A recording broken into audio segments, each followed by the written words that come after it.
नमस्कार, मी ॲडव्होकेट शंकरराव वानखेडे।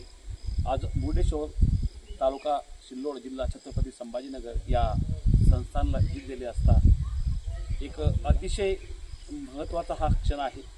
या निसर्गरम्य वातावरणातील ह्या एकदम सुंदर मनमोहक आणि जीवनाला समर्पित करून द्यावं अशा प्रकारचं हे जे या संस्थांच्या परिसरातील वातावरण आहे। खरं तर हा जो योग आहे वारंवार येत नाही। आमच्यासोबत विजयानंद गिरी महाराज यांचा सहवास आहे।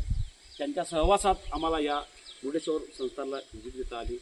ओंकारगिरी महाराज यांच्या माध्यमातून आज खरं दर्शन आमचं मुर्डेश्वर महाराज झालं। हा माझा पहिला वेळ की इतक्या मनसोक्त पद्धतीनं इतका अभ्यासपूर्व इतकं नॉलेजपूर्व मला या संस्थानला व्हिजिट देता आली। खरं तर हे संस्थान इतक्या छोट्या किंवा इतकं साधारण नाही आहे।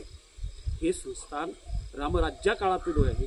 रामराज्या काळातील याची बांधणी आहे आणि हिमाडपंथी दगडांनी हे मंदिर उभं केलं गेलेलं आहे। खरं तर काही पिढ्यानपिढ्या आमच्या या संस्थांच्या या देवाच्या या मंदिराच्या सहवासात गेल्या। काही पिढ्यांनी या मंदिराच्या आशीर्वादाने आपलं जनजीवन आपलं जीवन चांगल्या प्रकारचं पुढे वाढवलं। मुर्डेश्वर संस्थान मुर्डेश्वर महाराज मुर्डेश्वर भगवान यांच्या माध्यमातून या परिसरामध्ये ज्या चांगल्या प्रकारच्या गोष्टी घडल्या या सगळ्या नागरिकांना या मुर्डेश्वर महाराजचा आशीर्वाद होता आणि त्या आशीर्वादातून इतक्या शांत आणि सुंदर ठिकाणी हे सर्व निसर्गरम्य वातावरणामध्ये मुर्डेश्वर भगवान बसलेले आहे।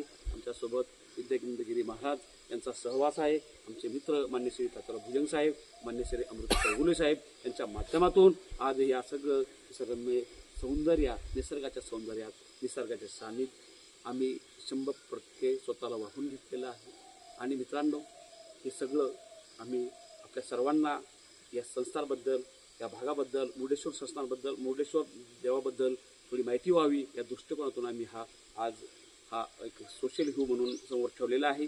नक्कीच आपण सर्वजण या ठिकाणी याल हे सगळं बघाल आणि या मंदिराच्या माध्यमातून आपला परिवार आपलं स्वतःचा संसार जीवन चांगलं सुखी समृद्धी कराल अशी आपल्या सर्वांना आम्ही अपेक्षा करतो आणि आपण चांगल्या दृष्टिकोनानं चांगल्या हेतूनं या सगळ्या गोष्टी बघावं। जय हिंद जय महाराष्ट्र।